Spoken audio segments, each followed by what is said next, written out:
nobody in your fantasy world has ever questioned why things work the way they do, your book is probably boring. I'm going to tell you the 5 biggest mistakes writers make that typically make fantasy books feel stale, and I'm not talking about info dumps or writing Mary Sue's. We're going to go deeper. We're talking about the fundamental problems that give readers a feeling like something is off about your story, even if they're enjoying it. If you're new here, my name is Brianna and I post videos every Sunday to help you become a better writer. I also make easy-to-use writing workbooks that help you build and outline your novel from start to finish, so if you're interested, check them out in my Etsy shop, Planner Palette Co, linked in the description below. And don't forget to like the video and subscribe to my channel. If you're here, you're probably struggling with the same things that I've seen not only in manuscripts from new writers, but in actual published fantasy books. It's fantasy worlds that feel like beautiful museum displays instead of living, breathing places where actual people would want to live, outside of whatever terrible or apocalyptic plot event is happening in your story. So let's start with mistake number 1. You've created this elaborate fantasy civilization with detailed religions, complex political systems, social hierarchies,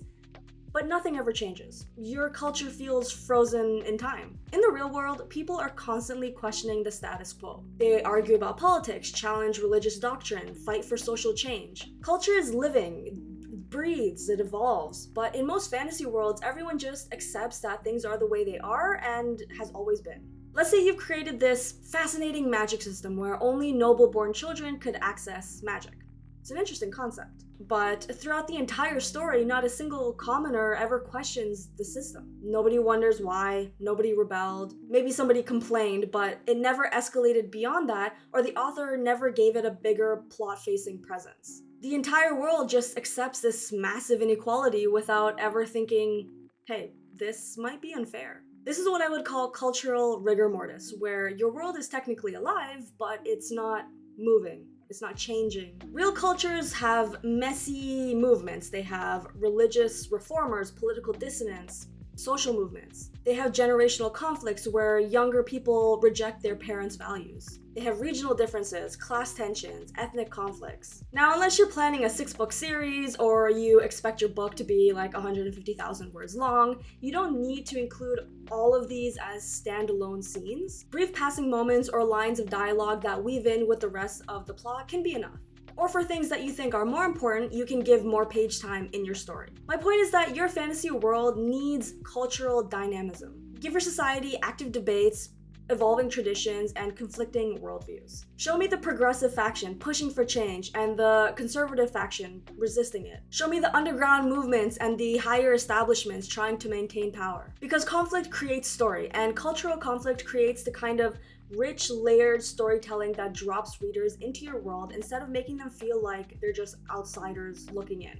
The second mistake is making your overarching authority invisible. Your protagonist discovers an ancient evil is rising, dragons are burning villages, bandits are terrorizing trade routes, dark wizards are summoning demons, and somehow nobody in charge seems to care? Where's the army? Where are the city guards? Where is the government response to this massive threat to public safety?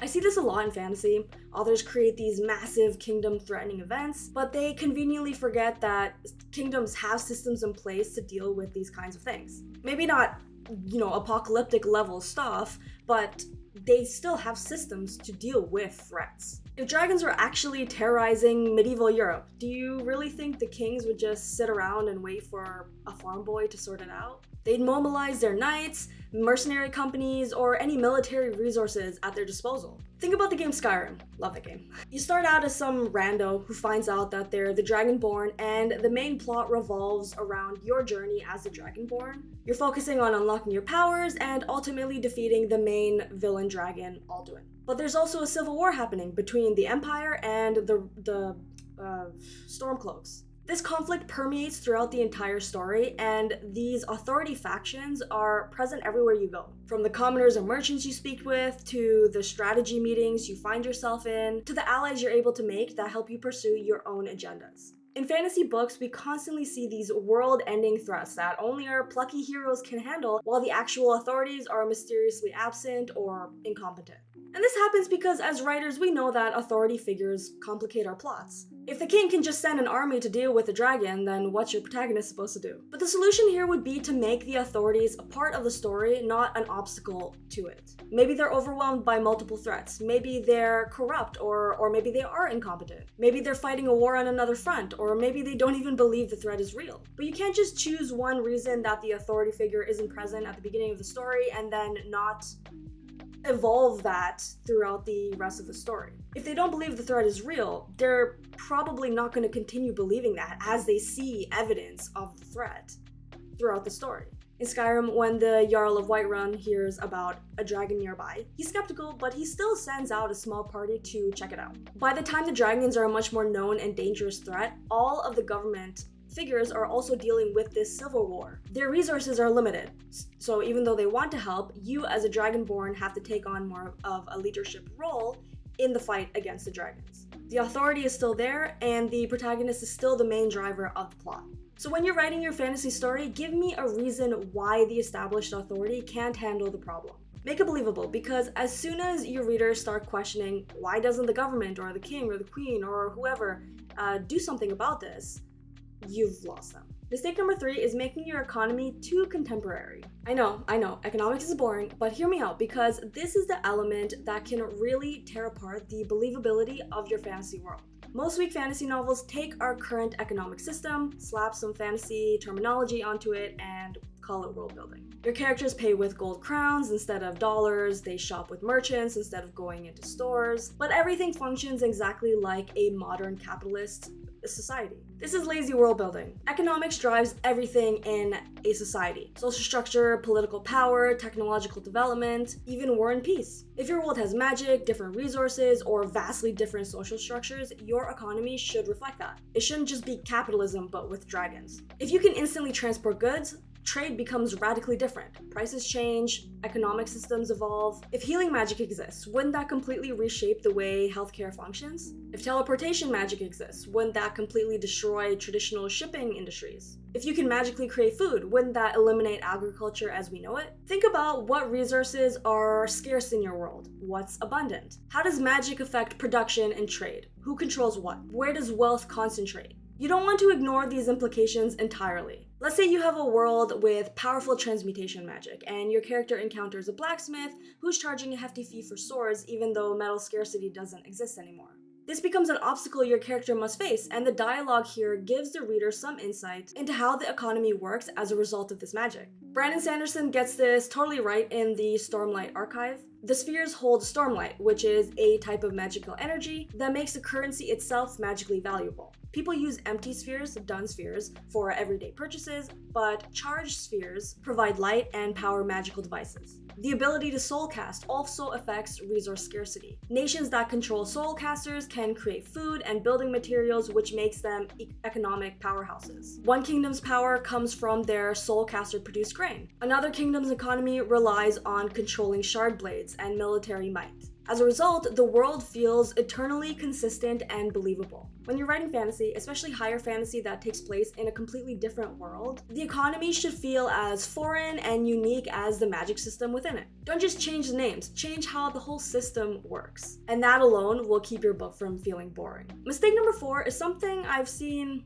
kind of often. Everything important has happened in the past. Your fantasy world has this incredibly rich backstory. Ancient empires, legendary heroes, world-shaking wars, the rise and fall of civilizations, all the truly epic game-changing events happened thousands of years ago. And now your world is basically static. It's living in the shadow of something so great, so magnanimous, that nothing that happens in your story will ever be as important as the stuff that happened back then. And this makes it feel like backwards storytelling. Your main story should be the most important thing happening in your world's history, not just a footnote to something more interesting that happened ages ago. And I understand why writers do this. We want our worlds to feel ancient and storied. We want that sense of deep history. But when all the coolest stuff happened before your story begins, you're essentially telling your readers that they're watching the B-team. Instead, make your story the culmination of all that history. Make it the moment when everything changes. The past should set up your present story, but it shouldn't overshadow it. If you want your world's history to be world-shattering, your present-day story should be universe-shattering. And if you're realizing that your present day story isn't as huge as your backstory, then maybe your story should be about that instead.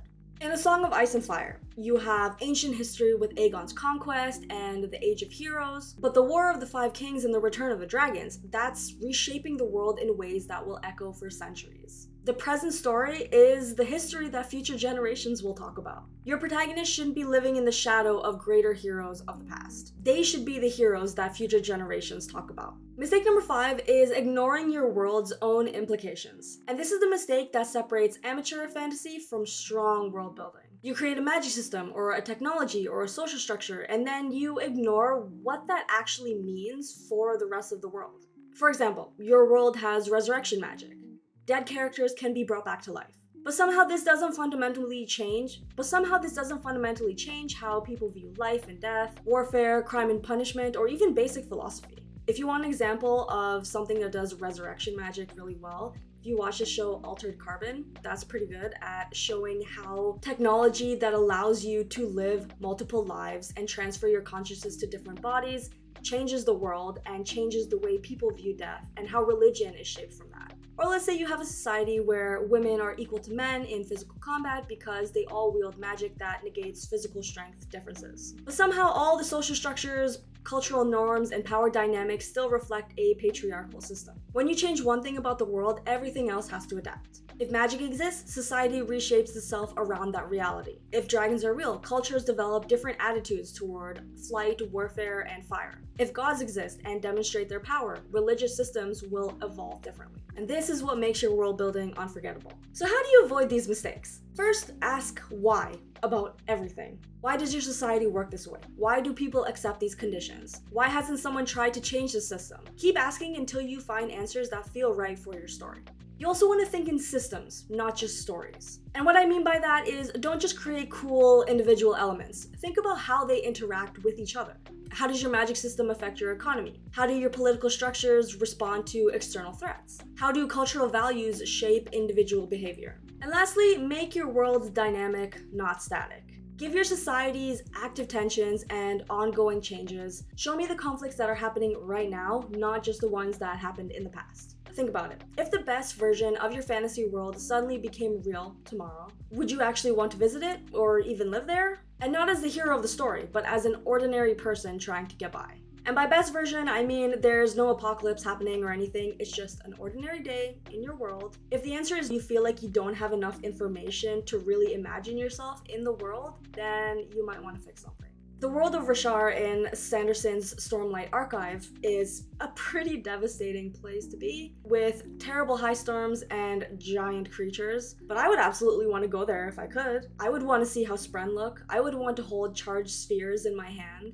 So tell me in the comments, what's one fantasy world you've read about that made you think, yeah, I would totally want to live there? And what made it feel so real and appealing? Thank you for watching. If you like this video, you might want to watch this one next. Don't forget to like and subscribe for more writing advice every Sunday. I've got some exciting videos about character arcs and other fantasy things that you are not going to want to miss. And if you want some help with your own fantasy world building, check out my Ultimate Fantasy Workbook on my Etsy shop linked in the description below. Until the next chapter.